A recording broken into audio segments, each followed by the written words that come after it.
Dios les bendiga a mis estimados hermanos en esta noche. Aquí estamos de nuevo por este medio que Dios nos ha dado, el internet.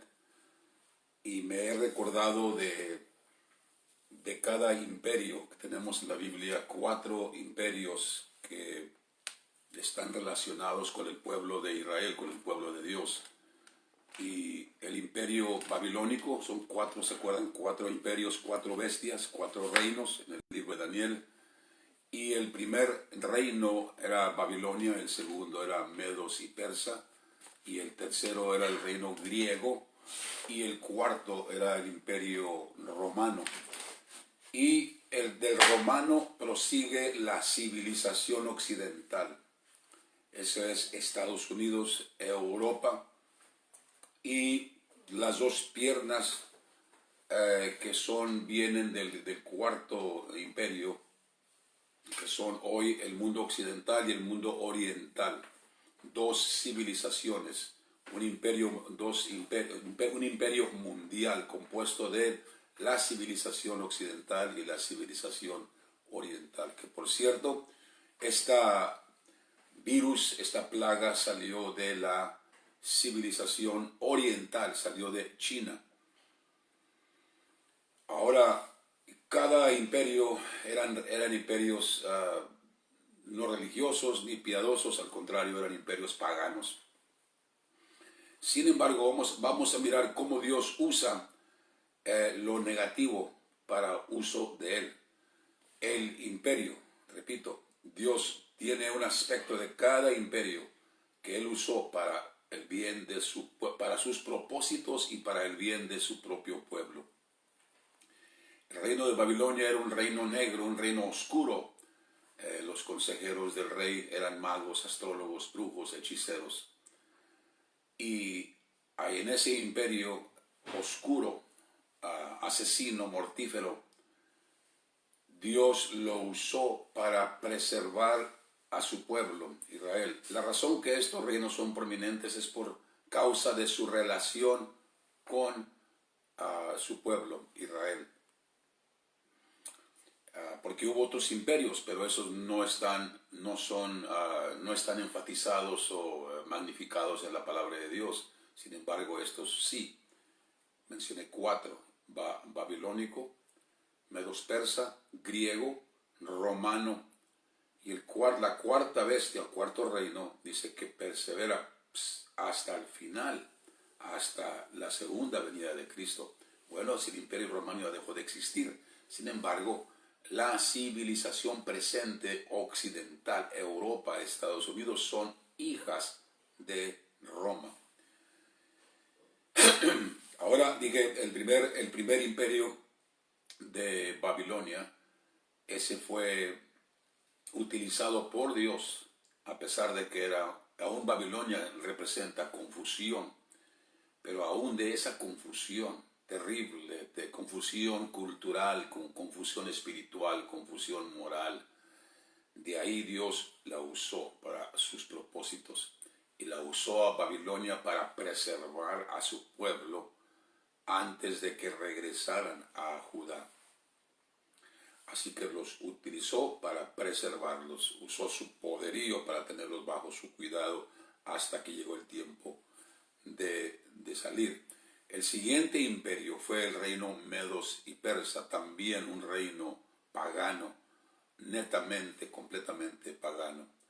Pero Dios usó a ese imperio y su poderío para liberar al pueblo del cautiverio después de 70 años, y el imperio pérsico no solamente autorizó al pueblo que regresara a Jerusalén, sino que también los financió el retorno y financió la construcción, la reedificación de la ciudad de Jerusalén y del templo en Jerusalén.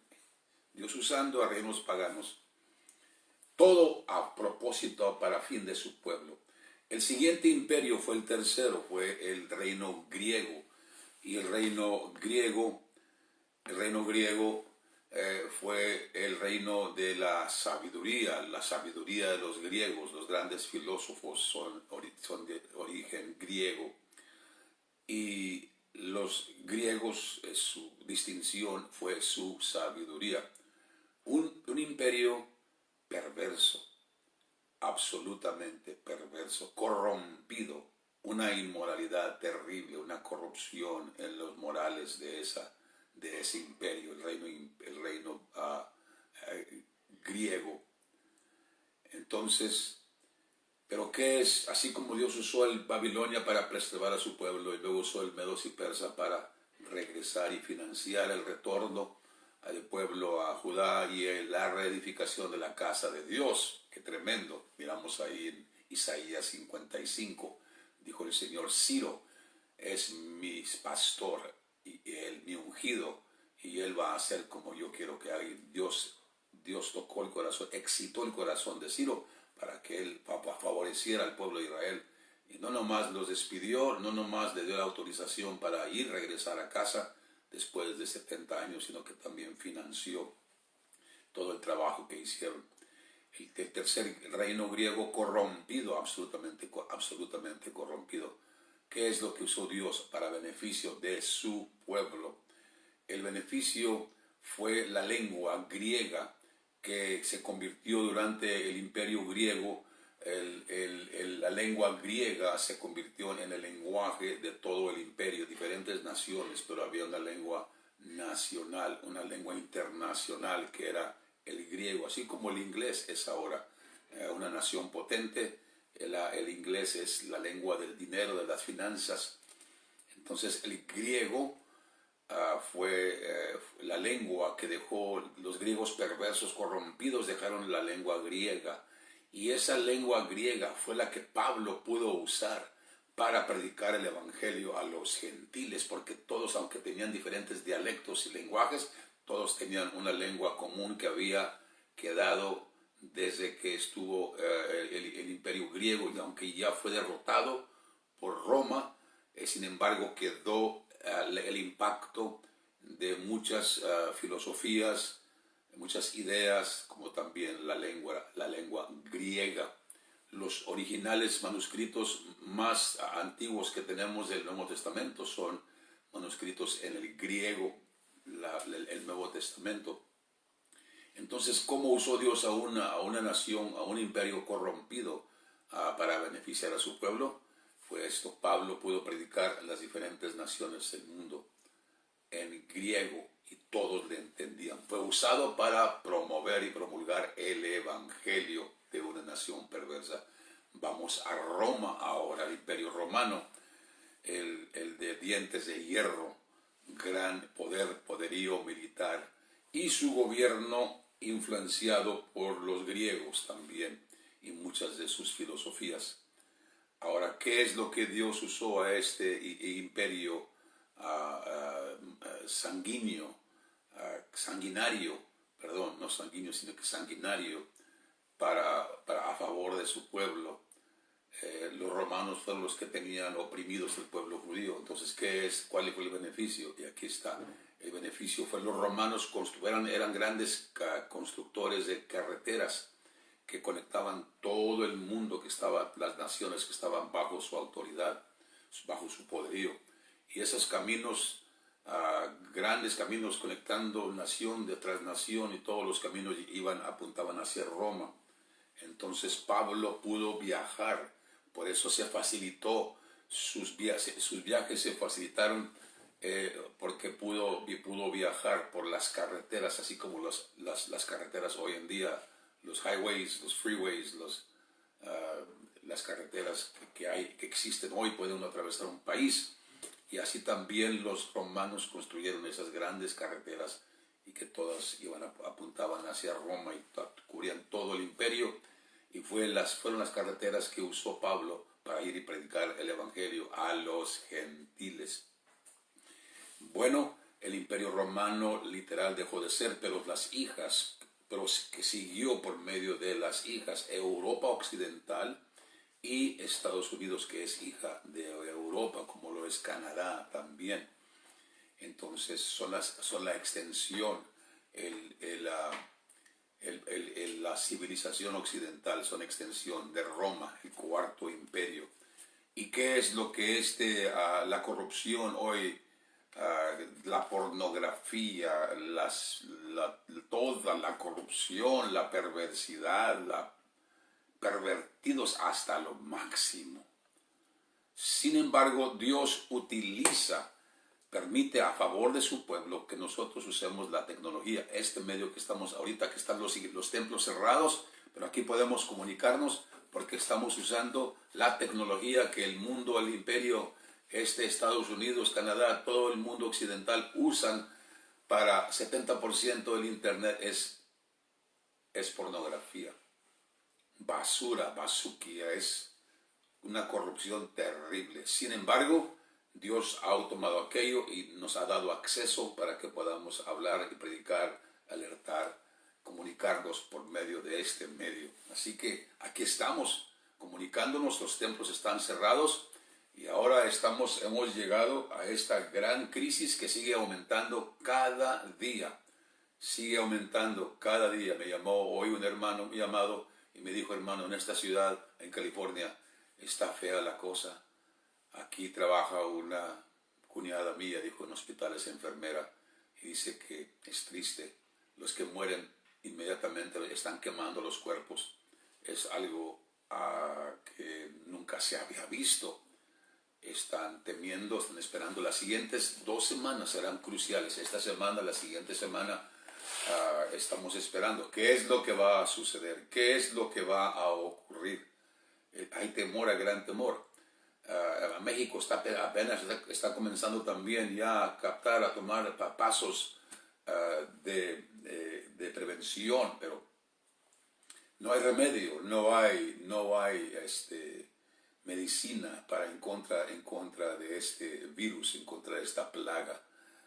Humanamente hablando, no lo hay, no existe. Así que estamos mirando lo que está ocurriendo y va apretando, la oscuridad va aumentando, la tiniebla va cubriendo la tierra. Y aquí estamos, el pueblo de Dios. Dios nos ha llamado para hacer luz en las tinieblas, para que cuando había oscuridad en Egipto, había luz en Gosén. No es un lugar geográfico en donde va a haber luz, sino que donde quiera que esté alguien, un hijo de Dios, una hija de Dios, el pueblo de Dios, ahí en su casa, y está orando y buscando al Señor, ahí hay luz, ahí hay luz. Así que es nuestro tiempo, es nuestra oportunidad para levantarnos, para despertar del sueño, como está escrito: despiértate tú que duermes y levántate de los muertos y te alumbrará Cristo. Ese es el llamado para la iglesia, ese es el propósito, un despertamiento del pueblo de Dios. Muchos se están sacudiendo porque ya no se pueden reunir en los templos.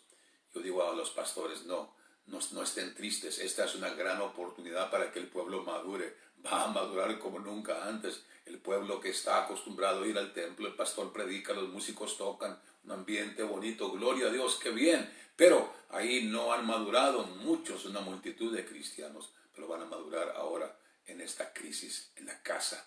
Ahora tiene que buscar directamente al Señor, va a tener que buscar la gloria primordial, y voy a hablar sobre eso, la gloria secundaria y la gloria primaria. Y es lo que Dios está haciendo, está causando de que su pueblo le busque. Ese es el clamor, ese es el llamado de Dios. Le damos a Dios gracias porque Dios trata con nosotros. Como ya dijimos, esto que está ocurriendo hoy en el mundo es juicio para el mundo y juicio también para la iglesia. No más que hay una gran distinción. El juicio del mundo es para condenación, pero el juicio para la iglesia el juicio es justo juicio para que no seamos condenados con el mundo. Más aún, en este justo juicio de la iglesia, al crecer y madurar la iglesia, entonces va a poder ser luz y salvar, traer una gran cosecha del mundo que no cree. Van a creer porque van a ver la luz de Cristo en la vida de los cristianos. Ya no nomás llamados cristianos, mas ahora viviendo una vida como creyentes y discípulos del Señor Jesucristo. Ya no meramente miembros de una congregación, sino que ahora discípulos de Cristo Jesús y haciendo otros discípulos y testificando de la palabra de Dios y la esperanza que hay en el Señor Jesucristo. Bueno, ese es el dilema en el que estamos hoy. Ustedes ya ven las noticias, lo que está pasando, lo que está ocurriendo. es terrible, es muerte que viene caminando, viene cubriendo la tierra. Pero recordemos que dijo el salmista, aunque ande en valle de sombra de muerte, no temeré mal alguno, porque tú estarás conmigo. Este es un tiempo de dar cuentas delante de Dios. Cada uno tenemos que dar cuentas. Y como dijo el apóstol, cada uno examínese a sí mismo. Examinémonos cada uno a sí mismo. Vamos delante del Señor y digámosle, como dijo David, Señor, perdona mis iniquidades y líbrame aún de las que me son ocultas, de las que no estoy consciente. Revélame qué es lo que debo corregir en mi vida. Y ya hablamos sobre los pecados del mundo, que son adulterio, fornicación, perversidad, pornografía, borrachera, droga, cocaína, heroína, maldiciones. ¿Qué podemos decir?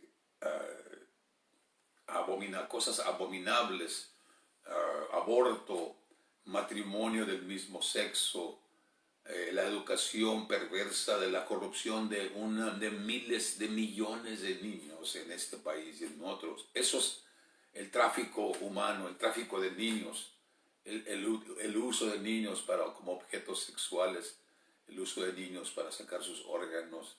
Es una peste delante de Dios, un hedor delante de Dios. Y ya estamos viendo, siempre hemos preguntado, ¿qué tanto más puede seguir esto? Los burladores de los que creen en el Señor Jesucristo, todo esto, y nuestro país, los Estados Unidos y México son culpables, somos culpables en nuestros países y somos parte de ellos. Entonces tenemos que identificarnos con nuestra nación y decir al Señor, Señor, hemos pecado delante de ti. Ese es el pecado del mundo. Y ya fuimos el pecado de la iglesia. Es dos cosas, la tibieza y la tibieza espiritual. La tibieza, la pasividad, la indiferencia, la apatía espiritual. Y número dos, las divisiones, las contiendas, los pleitos, celos, iras, contiendas, división, falta de perdón. Eso es. Y si nos examinamos vamos a ver que somos culpables delante del Señor. Pero el Señor nos está diciendo, compón tu vida, compón tu casa, ordénate, porque vengo pronto. Qué privilegio que trate con nosotros y que no nos deje seguir igual. Entonces, ¿qué ha sucedido? Repito, lo he dicho varias veces, los templos se han cerrado. Ha dicho el Señor, estoy cansado, dice el Señor, del entretenimiento. Muchos van nomás para entretenerse, pero no tienen una comunicación directa conmigo. Y es lo que Dios está haciendo. Cada quien nos mandó para casita, para la casa. Estamos en casa, ¿qué vamos a hacer ahora? Y vamos a ver, quiero leer una vez más, pero encontré este día, oí algo que me llamó la atención y me paró la antena. Y me estoy refiriendo a la escritura que leímos en Segunda de Crónicas, capítulo 7, y verso 12 y 13 y 14. Y algo aquí increíble que oí algo este día. Y me dije, ¿qué tan precisa, qué tan exacta es la palabra de Dios? Segunda de Crónicas, capítulo 7. Y dice así, y apareció el Señor a Salomón de noche, y díjole, yo he oído tu oración y he elegido para mí este lugar por casa de sacrificio. Mi casa será llamada casa de oración, dijo el Señor. Eso es lo que dijo cuando sacó a los vendedores del templo. Mi casa será llamada casa de oración. Para eso es. No es para entretenimiento. No es para hacer dinero. Estaban ganando, estaban haciendo mercadería del templo y estaban utilizándolo para entretenimiento, para entretenerse. Y el Señor dijo, no, mi casa será llamada casa de oración. La enseñanza que nos tocó dar el día de ayer por la mañana sobre la respuesta de Josafat. 4 pasos que hizo. Y consultó a Dios, ¿qué hago? Señor, enséñame, no sé qué hacer. Y Dios oye. Y Dios le enseñó. ¿Y qué le enseñó? Humíllate, ayunen, oren. Este día lo ofrecimos como ayuno, este día. Y vamos a seguir ayunando, porque es lo que el patrón bíblico que encontramos en la palabra de Dios. Y después que entonces hubo indagado del Señor y consultado con el Señor le enseñó, humíllate, humíllense, todo el pueblo, junta al pueblo, reúnanse, ayunen, oren, clamen a mí. Y clamaron al Señor y lo buscaron de corazón. Y magnificaron al Señor, dijeron, tú, no hay nadie como tú eres el que nos libras, eres mayor que los reyes y que los príncipes de esta tierra. Y luego cuando recibieron respuesta del Señor, la respuesta fue, no temáis, no temáis, porque la batalla no es de vosotros, la batalla es mía, estáos quedos y de la salvación del Señor. Y cuando oyeron esa respuesta, se postraron en tierra y le adoraron. Y después que le adoraron, se levantaron, sacaron los instrumentos y comenzaron a alabar al Señor. Consultar al Señor, uno, humillarse en el ruego y ayuno, y número 3, o adorarle, y número 4, a alabarle. Y así es como ganaron la batalla. Y dijo el Señor, mi casa será llamada casa de oración. Y entonces Josafat, cuando oró al Señor, cuando hizo oración al Señor, entonces está en el mismo libro, la segunda de Crónicas y capítulo 20. Y dijo algo Josafat en su oración. Dijo así, Señor,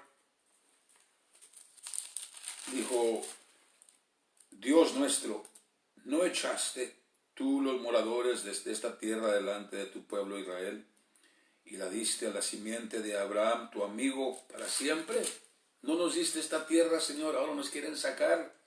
Y ellos han habitado en ella y te han edificado, tu pueblo Israel, han habitado en esta tierra y te han edificado en ella santuario a tu nombre, diciendo, si mal viniere sobre nosotros, diciendo el pueblo de Israel, o espada de castigo, o pestilencia, o hambre, presentarnos hemos delante de esta casa y delante de ti, porque tu nombre está en esta casa.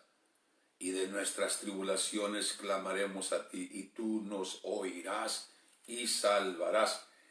Josafat hizo referencia a lo que Dios le dijo a Salomón en el capítulo 7. Y algo aquí, y cita la escritura de 7:13.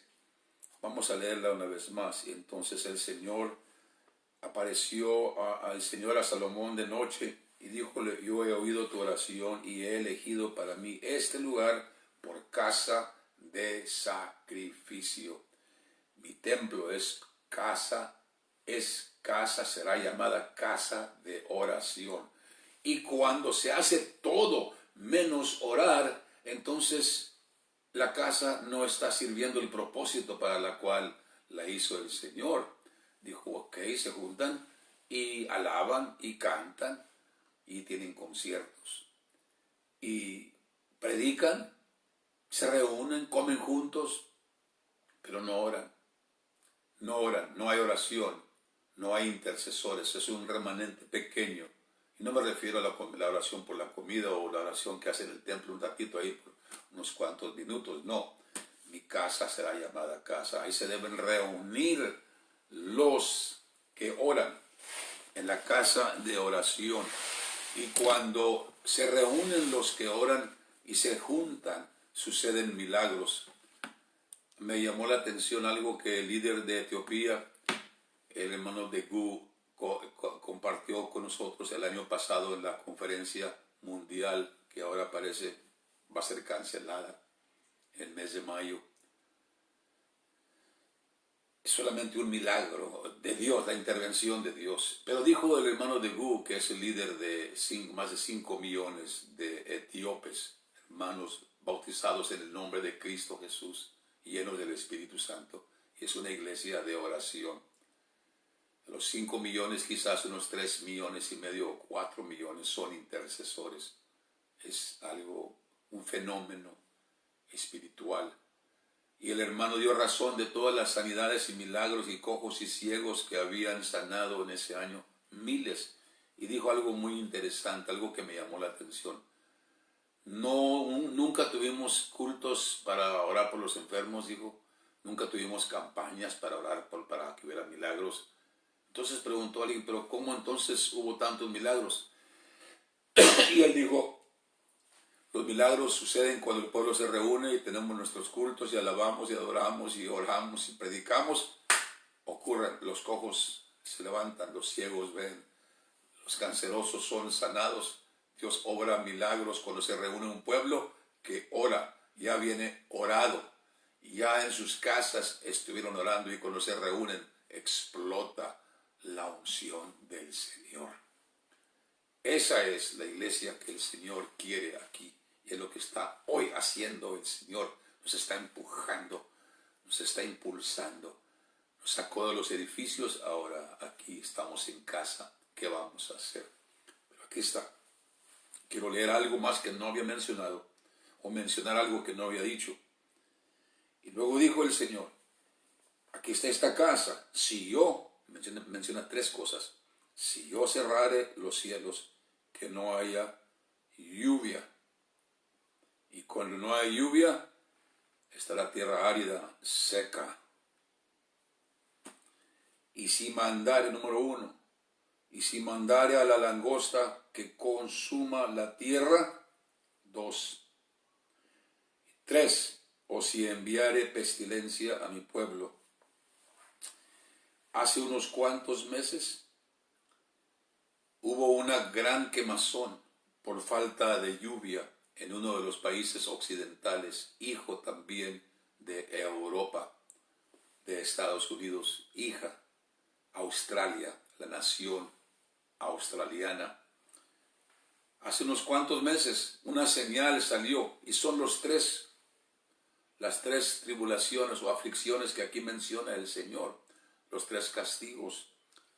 Si yo cerrare los cielos y Señor, y no hubiera lluvia, las grandes quemazones, nunca había habido unas quemazón tan inmensas en Australia, hace unos cuantos 2 meses, no en este año, nadie nos imaginábamos que se estaban cumpliendo literalmente lo que dijo el Señor en el verso 13, cerró los cielos, hubo sequía y se encendieron miles y miles de acres, una gran lumbre que no podían apagar. Todo el mundo se dio cuenta de esto, fue a nivel mundial, porque todo el mundo se dio cuenta por lo masivo de este incendio en el país de Australia. Y fue resultado, se cerraron los cielos. Era Dios hablando, diciendo, miren, algo viene, la gran quemazón en el país de Australia. Comenzó con un país, la primer plaga, que fue falta de lluvia, sequía, y arrasó a un país, a Australia. El segundo dice, y si mandare a la langosta que consuma la tierra, el fenómeno, no había habido una plaga de langostas como lo hubo hace 2 meses en África. Ahora, otra señal, ya no nomás pegó a un país, afligió, arrasó, azotó a varios países africanos, tragándose, consumiendo toda la cosecha. Langostas, billones de langostas, devorando la cosecha, ya no de una nación, sino de que varias naciones en el continente africano. Comenzó la sequía, la falta de agua, causando un gran incendio en Australia. Y luego aumentó al siguiente paso y hubo langosta. Y esta cubrió varias naciones del país africano. Y todo esto creciendo hasta que llegó la tercera plaga, la plaga de la pestilencia. Y esta pestilencia no nomás ha cubierto una nación, ni varias naciones de un continente. Esta tercera, cada una fue aumentando. Una nación, varias naciones africanas, Australia, África, varias naciones. Y la tercera plaga, la pestilencia, ha cubierto todo el mundo. Es precisamente, exactamente lo que está aquí en la palabra de Dios. Voy a después a escudriñar y buscar en qué fecha ocurrió el gran incendio en Australia, qué tanta tierra consumió. Pero todo el mundo estuvo consciente porque salió las noticias internacionales, como también la langosta. Y luego la tercera, en la que estamos hoy, sufriendo todas las naciones. Pero una vez más, la respuesta es, el antídoto es, la medicina es, si se humillare mi pueblo, sobre los cuales mi nombre es invocado, y oraren y buscaren mi rostro. Y aquí está la cuarta cosa. Y si buscaren, si se convirtieren de sus malos caminos. Malos caminos. Tibieza, celos, pleitos, celos, iras, contiendas, iracundo, injusticia, amargura, falta de perdón. Estos son los malos hábitos, los malos caminos de los cristianos. Cada quien examinémonos. Si eres iracundo, si eres duro para perdonar, cada quien examinémonos. Todos, algo hay. Y Dios nos está empujando, examínense. Porque si ustedes no se juzgan, yo los juzgo. Y es lo que ha sucedido. Dios está juzgando. Pero aquí está la medicina. Si mi pueblo se humilla, sobre los cuales mi nombre es invocado, y oraren y buscaren mi rostro y se convirtieren de sus malos caminos, y se vuelvan, se apartan de sus malos caminos. Esposas rebeldes, cristianas, esposos injustos, iracundos, hijos rebeldes, padres injustos. Miremos, no miremos allá afuera, cada quien miremos hacia adentro. Porque dice el Señor, si mi pueblo hace esto, yo oiré desde los cielos y perdonaré sus pecados y sanaré su tierra. Padre, te doy gracias por tu palabra, porque tú nos hablas, Señor. Tú nos corriges, nos disciplinas y aún nos castigas y nos juzgas, no para condenación, al contrario, en tu misericordia, porque el Padre al hijo que ama, castiga, corrige, y aunque duele, es para bien. Señor, tú nos amas, amas a tu pueblo, y nos estás llamando, nos estás, Señor, diciendo, conviértete de tu mal camino. Porque si aún alguien llega al punto de orar y ayunar, pero cargando amarguras en su corazón, cargando amarguras allá adentro, falta de perdón contra tu esposa, contra tu esposo, contra tu padre, tu madre, tu hijo, tu pariente, tu tío, tu abuelo, tu hermano, tu vecino, el patrón, allá cosas que se guardan por 1, 2, 3, 4, 5, 6, 7, 10, 20 años, una vida. Y si Dios no interviene, nos los llevamos a la tumba. Pero qué terrible llevar esas cosas a la tumba. Sino que Dios quiere que antes de que lleguemos a ese lugar, Él ama a los de limpio corazón. Él ama.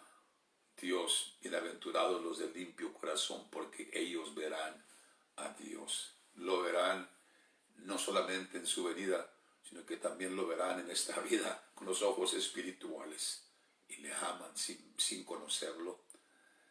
Gracias te doy, Señor.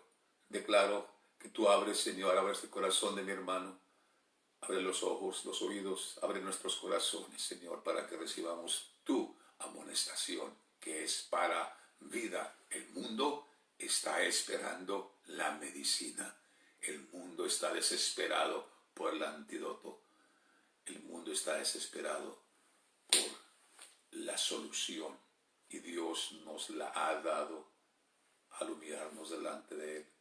Dios te bendiga, el Señor te guarde, el Señor te bendiga y te guarde. Haga resplandecer el Señor su rostro sobre ti y haya de ti misericordia.